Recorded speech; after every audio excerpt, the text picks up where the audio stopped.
लातूरमध्ये पाण्यासाठी ग्रामस्थ आक्रमक झाले। पाण्याच्या टाकीवर चढून शोले स्टाईल आंदोलन करण्यात आलंय।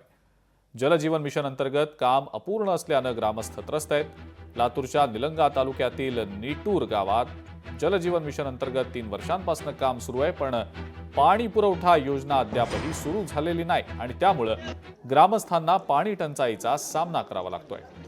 अद्यापही गावातल्या अनेक भागात नळ जोडणी झालेली नाही। निटूरसाठी मसलगा धरणातून 10 कोटी रुपये खर्चून शासनाने ही योजना मंजूर केली, मात्र ही योजना वेळेत पूर्ण होत नसल्याने ग्रामस्थांना घागरभर पाण्यासाठी वणवण फिरावं लागतंय।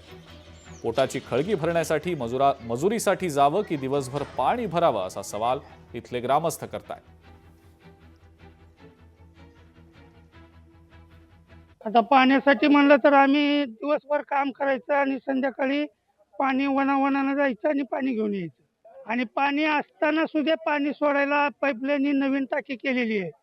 2-3 वर्षांनी टाकीचं काम चालू आहे। आमची एकच मागणी आहे, गेल्या 3 वर्षापासून रखडलेली पाईपलाईन तात्काळ चालू व्हावी आणि उन्हाळ्याच्या आता पाणी टंचाईचा झळा सर्वांना बसत आहेत। तीव्र पाणी टंचाई बसत असताना प्रशासन फक्त चालू आहे आणि आम्ही करत आहोत असे एवढं विषय दाखवत आहे। त्यामुळे तात्काळ आम्हाला पाणी पुरवठा योजना चालू करावी आणि लोकांना पाणी द्यावं एवढीच आमची मागणी आहे। लोकशाही मराठी ऐका, पहा, जागरूक रहा।